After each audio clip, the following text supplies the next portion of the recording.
নমস্কার সবাইকে। আজ চলে এসেছি আবার একটি ঐতিহাসিক বিতর্কিত বিষয় নিয়ে। সারা বাংলা তথা সারা ভারত এবং সারা বিশ্ব এই কয়েক মাস যাবৎ বিশ্বকাপ ফুটবল নিয়ে মাতোয়ারা।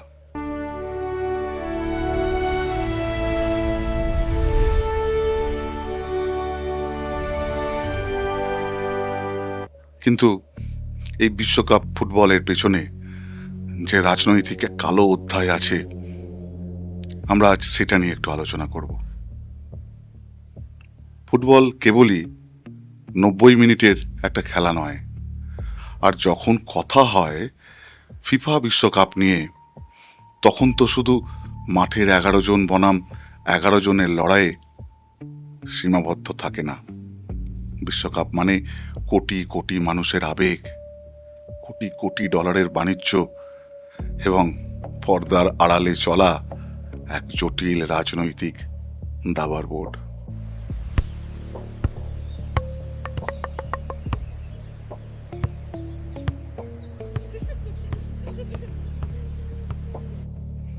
আজকের ভিডিওতে আমরা ফুটবল মাঠের গোল, ট্রফি বা রেকর্ডের বাইরে গিয়ে অন্য একটু আলোচনা করব।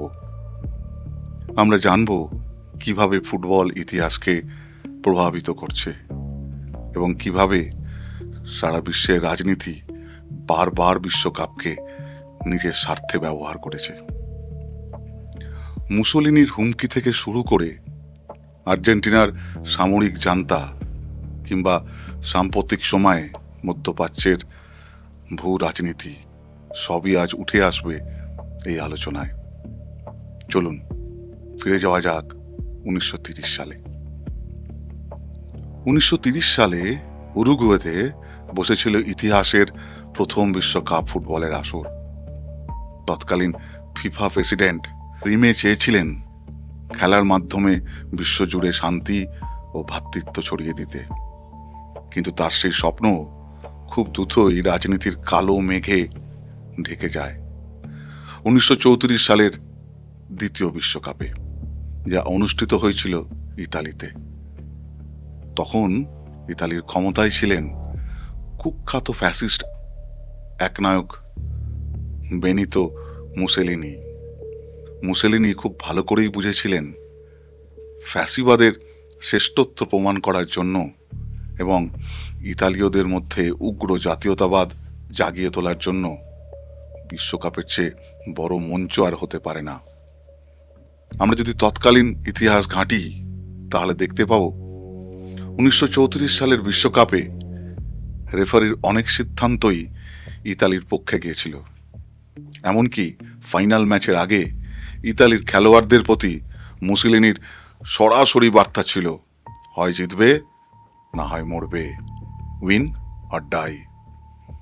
শেষ পর্যন্ত ইতালি অবশ্য বিশ্বকাপ জিতেছিল, কিন্তু সেই জয় ফুটবলের চেয়ে ফ্যাসিবাদের প্রচারই বেশি কাজে লেগেছিল। এর ঠিক 4 বছর পর 1938 সালে ফ্রান্স বিশ্বকাপেও রাজনীতির ছায়া দেখা যায়। হিটলারের জার্মানি ততদিন অস্ট্রিয়াকে দখল করে নিয়েছে। ফলে অস্ট্রিয়ার শক্তিশালী ফুটবল দলের খেলোয়াড়দের জোর করে জার্মানির হয়ে খেলতে বাধ্য করা হয়েছিল। দ্বিতীয় বিশ্বযুদ্ধের ঠিক আগের এই বিশ্বকাপটি ছিল এক চরম রাজনৈতিক উত্তেজনার মঞ্চ। বিশ্ব রাজনীতি বিভক্ত হয়ে পড়ে দুটি ব্লকে। একদিকে আমেরিকার পুঁজিবাদী বিশ্ব, অন্যদিকে সোভিয়েত ইউনিয়নের সমাজতান্ত্রিক ব্লক। এই শীতল যুদ্ধের আঁচ থেকে বাদ যায়নি ফুটবলও। সবচেয়ে নাটকীয় মোড় আসে 1974 সালের পশ্চিম জার্মানির বিশ্বকাপে। ইতিহাসে প্রথমবারের মতো এবং শেষবারের মতো মুখোমুখি হয়েছিল দুই জার্মানি। পশ্চিম জার্মানি, যাকে বলা হতো ফেডারেল রিপাবলিক অফ জার্মানি, এবং পূর্ব জার্মানি, যাকে বলা হতো জার্মান ডেমোক্রেটিক রিপাবলিক। এটি কেবল একটা ফুটবল ম্যাচ ছিল না, এটি ছিল দুটি ভিন্ন রাজনৈতিক ও অর্থনৈতিক মতাদর্শের প্রকাশ্য লড়াই। অবিশ্বাস্যভাবে এই ম্যাচে পূর্ব জার্মানি 1-0 গোলে হারিয়ে দিয়েছিল শক্তিশালী পশ্চিম জার্মানিকে। যদিও শেষ পর্যন্ত পশ্চিম জার্মানি বিশ্বকাপ জিতেছিল, পূর্ব জার্মানির সেই জয়টি ছিল সমাজতান্ত্রিক ব্লকের এক বিরাট রাজনৈতিক প্রোপাগান্ডা।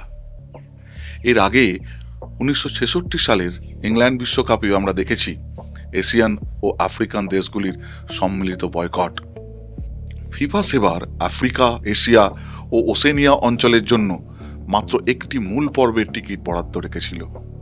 এর প্রতিবাদে এবং বর্ণবাদী আচরণের বিরুদ্ধে আফ্রিকার 15টি দেশ একযোগে বিশ্বকাপ বয়কট করে। এটা প্রমাণ করে যে ফুটবল মাঠের অধিকার আদায় করার জন্য রাজনীতি কতটা সক্রিয় ছিল। বিশ্বকাপের ইতিহাসে সবচেয়ে বিতর্কিত এবং রাজনৈতিকভাবে কলঙ্কিত অধ্যায়টি রচিত হয়েছিল 1978 সালে আর্জেন্টিনায়। বিশ্বকাপের মাত্র 2 বছর আগে 1976 সালে আর্জেন্টিনায় এক সামরিক অভ্যুত্থানের মাধ্যমে ক্ষমতা দখল করেন জেনারেল জর্জে রাফায়েল ভিদেলা। তার সরকারের বিরুদ্ধে হাজার হাজার প্রতিবাদীকে, মানে সরকারের বিরুদ্ধে যারা প্রতিবাদ করতেন তাদেরকে গুম এবং হত্যা করার অভিযোগ ছিল। এই মানব অধিকার লঙ্ঘনের ঘটনাগুলো আড়াল করতে এবং বিশ্ববাসীর সামনে আর্জেন্টিনার এক সুন্দর ও শান্ত ছবি তুলে ধরতে ভিদেলা বিশ্বকাপকে ঢাল হিসেবে ব্যবহার করে। সেই সময়ের আর্জেন্টিনার মানব অধিকার কর্মীরা এবং ইউরোপের বেশ কিছু দেশ এই বিশ্বকাপ বয়কটের ডাক দিলেও শেষ পর্যন্ত তা কাজ করেনি। সবচেয়ে বড় বিতর্ক তৈরি হয় আর্জেন্টিনার সেমিফাইনাল ম্যাচে।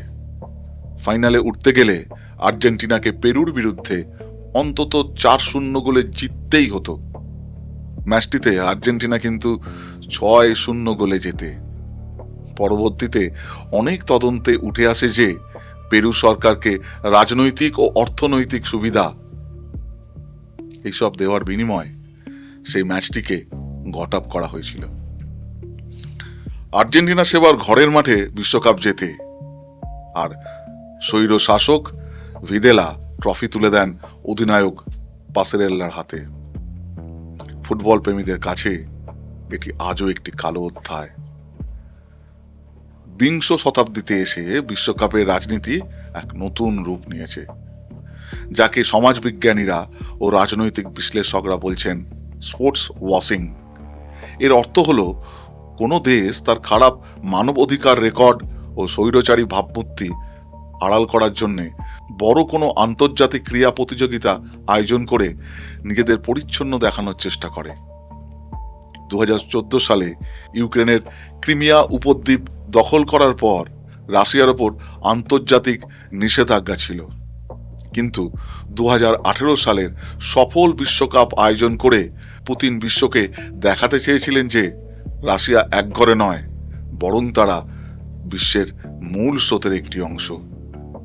আবার আগের বিশ্বকাপ 2022 সালের কাতার বিশ্বকাপ, এই বিশ্বকাপ তো ভূ রাজনীতির এক মাস্টার ক্লাস। মধ্যপ্রাচ্যের একটি ছোট্ট কিন্তু খনিজ তেল সমৃদ্ধ দেশ নিজেদের বিশ্বমঞ্চে অপরিহার্য শক্তি হিসেবে প্রমাণ করতে প্রায় $220 বিলিয়ন খরচ করে। হ্যাঁ, $220 বিলিয়ন খরচ করে এই বিশ্বকাপ আয়োজন করেছিল। স্টেডিয়াম তৈরির সময় অভিবাসী শ্রমিকদের অধিকার ও মৃত্যুর ঘটনা নিয়ে তীব্র সমালোচনা সত্ত্বেও কাতার বিশ্বকাপ কিন্তু সফলভাবে আয়োজন করেছিল এবং নিজেদের এক নতুন ব্র্যান্ড ইমেজ তৈরি করতে সক্ষম হয়। ফুটবল এখানে হয়ে উঠেছে সফট পাওয়ার বা কূটনৈতিক প্রভাব বিস্তারের অন্যতম প্রধান হাতিয়ার। আজকেও 2026 বিশ্বকাপে আমরা দেখতে পাই কিভাবে আমেরিকা ইরানের যে খেলোয়াড়রা এসছেন আমেরিকায় খেলতে তাদের উপর কি ব্যবহার করছেন। ইরানি প্লেয়ারদের বলা হয়েছে যে তোমরা ম্যাচের আগের দিন বা সেই দিন আমেরিকায় প্রবেশ করবে এবং ম্যাচ শেষ হবার সঙ্গে সঙ্গে তোমরা আমেরিকা ত্যাগ করবে। ভাবা যায় বন্ধুরা, আজকের দিনে ফুটবল একটি খেলা, তাকে নিয়ে রাজনীতির এই চূড়ান্ত পর্যায়ে চলে যাওয়া। আজ আমরা জুলের ইমেজ সেই আদি স্বপ্ন থেকে শুরু করে আধুনিক যুগের স্পোর্টস ওয়াশিং পর্যন্ত এক দীর্ঘ পথ পাড়ি দিলাম। দেখলাম কিভাবে মুসলিনির ফ্যাসিবাদ, শীতল যুদ্ধে স্নায়ুযুদ্ধ, আর্জেন্টিনার সামরিক একনায়কতন্ত্র কিংবা মধ্যপ্রাচ্যের তেল কূটনীতি, সবাই ফুটবলকে ব্যবহার করেছে এবং করছে নিজেদের স্বার্থে। ফুটবল আসলে সমাজেরই একটি প্রতিফলন। সমাজে যা ঘটে, রাজনীতিতে যা ঘটে, তার প্রভাব এই সবুজ ঘাসের মাটিও পড়তে বাধ্য। তবে রাজনীতির এই সমস্ত নোংরা খেলা বা কূটনীতির পরও যখন রেফারি বাঁশি বাজান এবং বল গড়াতে শুরু করে, তখন কিন্তু সমস্ত রাজনৈতিক সীমানা মুছে যায়। বিশ্বজুড়ে কোটি কোটি মানুষ তখন শুধু ফুটবলের জাদুতে মগ্ন। এটাই এই খেলার আসল সৌন্দর্য ও শক্তি। আপনাদের কি মনে হয়, ফুটবল কি সত্যি রাজনীতি থেকে মুক্ত হতে পারবে কোনোদিন, নাকি রাজনীতি আর ফুটবল চিরকাল এইভাবেই হাত ধরাধরি করে চলবে? আপনাদের মতামত নিচের কমেন্ট বক্সে অবশ্যই জানান। ভিডিওটি ভালো লাগলে একটু লাইক করে দেবেন। আর আপনার যদি মনে হয় বা আপনি যদি জানতে পারেন আপনার কোনো বন্ধু বিশ্বকাপ ফুটবল নিয়ে খুব মাতামাতি করছে, রাত জেগে জেগে খেলা দেখছে, তাকে এই ভিডিওটা একটু শেয়ার করেই দিতে পারেন। আর এই ধরনের আরো ঐতিহাসিক ও তথ্য সমৃদ্ধ ভিডিও দেখতে আমাদের এই চ্যানেলটিকে সাবস্ক্রাইব করতে ভুলবেন না। প্রতি শুক্রবার করে আমাদের এই চ্যানেলটিতে আমি আসি বিভিন্ন ঐতিহাসিক ও তথ্য সমৃদ্ধ বিতর্কিত বিষয় নিয়ে আপনাদের কাছে আলোচনা করতে। আশা করি আপনারা সঙ্গে থাকবেন। দেখা হবে পরের ভিডিওতে। খুব ভালো থাকবেন।